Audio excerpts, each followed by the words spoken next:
Muy buenas noches compañeros y tutor, me presento, mi nombre es Diego Fernando Moreno, estudiante de Ingeniería de Sistemas matriculado en el CEA de Gachetá. A continuación les daré una explicación sobre cómo es el manejo de las señales de una transmisión inalámbrica.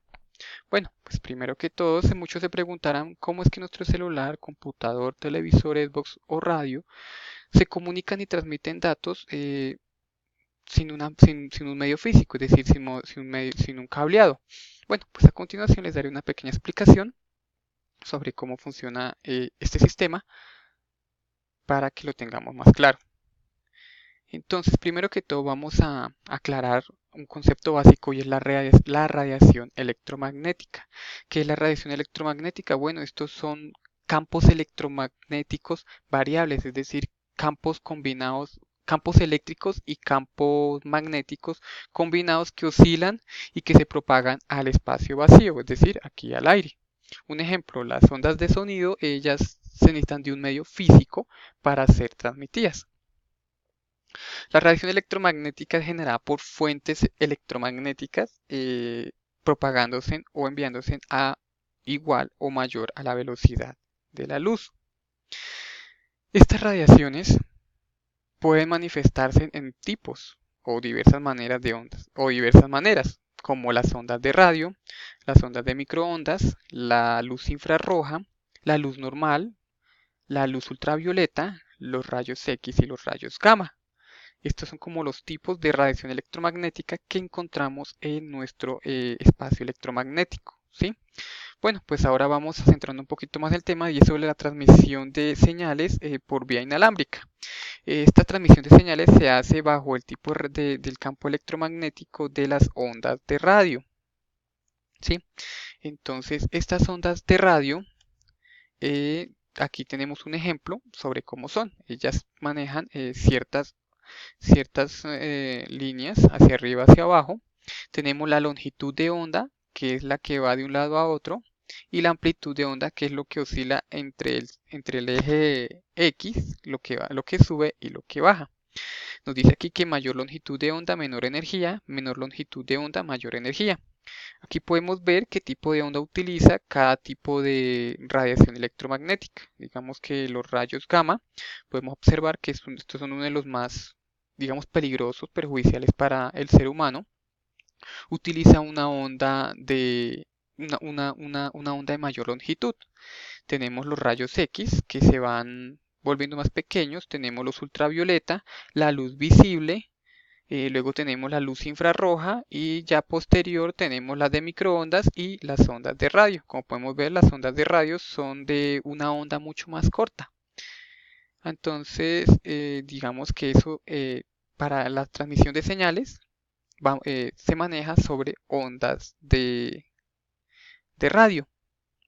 Recordemos que pues para hacer la transmisión de datos por medio de ondas de radio necesitamos un emisor, ¿sí? Y un receptor. Esto es para que la comunicación sea efectiva, porque si tenemos un emisor y no hay un receptor, pues no hay transmisión de datos, ¿sí? Aquí tenemos unas bandas específicas que son las que algunos hemos visto como en los televisores antiguos, en este caso el VHF o UHF lo hemos visto en algunos televisores. Entonces es como los medios de la frecuencia y en qué equipos podemos encontrar estos tipos de frecuencia. Digamos, tenemos la BLF, que es muy baja frecuencia, que se encuentra en radionavegación y servicio móvil marítimo. Tenemos la LF, que es baja frecuencia. Aquí estamos hablando de kilohertz.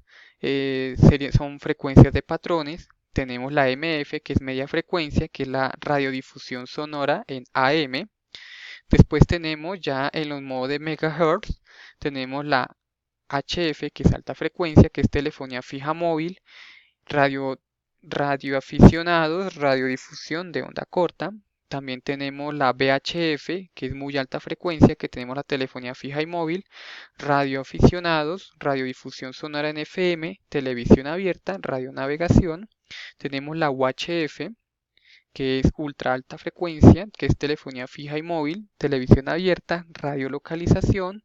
Tenemos la super alta frecuencia que se encuentra en telefonía fija y móvil, radiodifusión por satélite, radionavegación y extrema alta frecuencia que tenemos la telefonía fija, que es por donde tenemos las comunicaciones, nuestros teléfonos fijos en casa, entonces utilizan pues este tipo de frecuencia alta. Entonces digamos que estas ondas de radio o la transmisión de datos por estas ondas de radio pues para tratar de evitar un poco el sistema de cableado y facilitar digamos los espacios, pero pues hay una desventaja y es que este tipo de transmisión de datos es su velocidad y su seguridad son muy bajos. Es decir, que si lo comparamos con un sistema de cableado, su seguridad es mucho más alta y su velocidad es incluso 10 veces superior a la velocidad de datos por medio de ondas de radio. Esa es como las desventajas más que tiene en la transmisión de estos datos por ondas de radio. Por eso hoy en día las empresas utilizan más que todo o aún siguen utilizando el sistema cableado en sus estructuras físicas en sus empresas porque pues la verdad la seguridad y la velocidad que ofrece este sistema es mucho más factible y es más beneficioso para que los sistemas no se caigan o la red no no se vaya al piso. Bueno, entonces, ¿cómo se transmitirían los datos por medio de ondas de radio? Entonces, la tecnología utiliza ondas de radiofrecuencia baja, de baja potencia y una banda específica. ¿Qué quiere decir eso? Que pues para, como se dieron cuenta en la imagen anterior, la radio es una de las que utiliza una longitud de onda muy corta para transmitir la información. Y para que ésta sea efectiva necesitamos un emisor y un receptor bajo su misma frecuencia. Un ejemplo, tenemos la radio. En la radio manejamos, digamos un ejemplo, la 88.3 MHz. Entonces, el emisor emite bajo esta frecuencia y para que el receptor pueda tener esta señal y los datos que vienen con esta onda de radio tiene que estar también sobre la misma frecuencia, 88.3 MHz. Así podrá haber conexión exitosa. Si no lo hay, pues obviamente se perderá o simplemente el receptor está en otra frecuencia, pues revisará otros datos de otro lado. ¿Por qué? Porque en nuestro espacio radioeléctrico contamos con muchas ondas de radio que tienen mucha información, muchos datos, ¿sí? Entonces, digamos que para que sea efectiva y no se cruce la información una con otra, necesitamos siempre estar sobre la misma frecuencia del emisor y el receptor. Digamos que esas bandas específicas son intervalos de una frecuencia de espectro electromagnético, que son asignados a diferentes usos dentro de las radiocomunicaciones, ¿sí?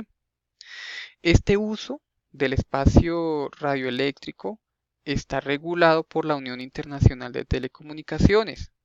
Ejemplo nuevamente, la radio, la banda de la FM, que es frecuencia modulada, está desde el 88 perdón, creo que es 87.5 hasta el 108.4.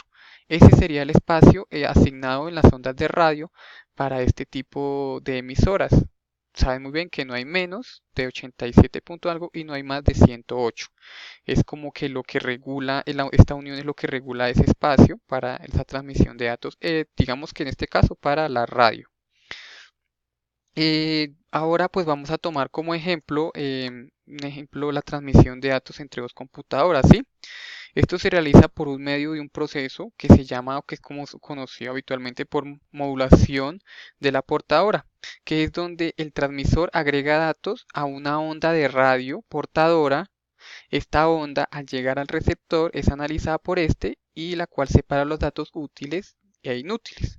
Entonces, tenemos la onda portadora, tenemos los datos que vamos a adjuntar, se unen a esta onda de radio, se envían, el receptor cuando está sobre la misma frecuencia la capta, separa los datos útiles e inútiles y los transforma en información. Así es como tal cual funciona la transmisión de datos electrónicos, de señales inalámbricas. Estas ondas se generan, estas ondas electromagnéticas se generan mediante una aplicación de corriente alterna a una antena. Entonces, digamos que para emitir esta información, para tener este espacio radioeléctrico, se necesitan emisores. En este caso, pues conocemos las antenas, que son las torres que podemos encontrar de pronto en las grandes o altas montañas o en los platos que se encuentran apuntando hacia el cielo. ¿Por qué se utiliza altas montañas? Pues para que el espacio o para que las ondas de radio tengan mucho más alcance en el espacio vacío y sea mucho más accesible a los muchos receptores o al receptor que requiere la información que es portada allí. Los platos, pues como igualmente también podemos ver, apuntan hacia el satélite. ¿Por qué estos apuntan hacia afuera, hacia un satélite? Porque pues por la curvatura de la Tierra, normalmente ahí es muy difícil de que las ondas de radio puedan atravesar la Tierra. Entonces se utilizan satélites para rebotar esta información y también se utilizan estos satélites como antena precisa. Actualmente hoy se utilizan para GPS, para señales directas de televisión, entonces digamos para donde no se puede llegar con una antena normal, se utiliza un satélite el cual cubre un amplio terreno sin interferencia ni nada. Entonces, y también son repetidores por la curvatura de la Tierra para que esta información pueda pues enviarse con éxito y llegue a su destino. También se utilizan amplificadores o repetidoras, que son las que pues las ondas de radio durante el espacio vacío se logran perder o no se logran canalizar sobre su frecuencia y se logran perder. Entonces se utilizan estos repetidores y amplificadores de señales que son los que encontramos a veces en la Tierra o el mismo satélite para que la señal cuando son a largas distancias llegue con efectividad a su destino. Digamos que ya pues obviamente el receptor lo que hace es extraer los datos del emisor situado pues o como les indicaba en su frecuencia y así tener la conexión exacta. Espero que este video me hayan entendido. Les agradezco mucho por su atención. No siendo más, les deseo que tengan una feliz noche. Hasta luego.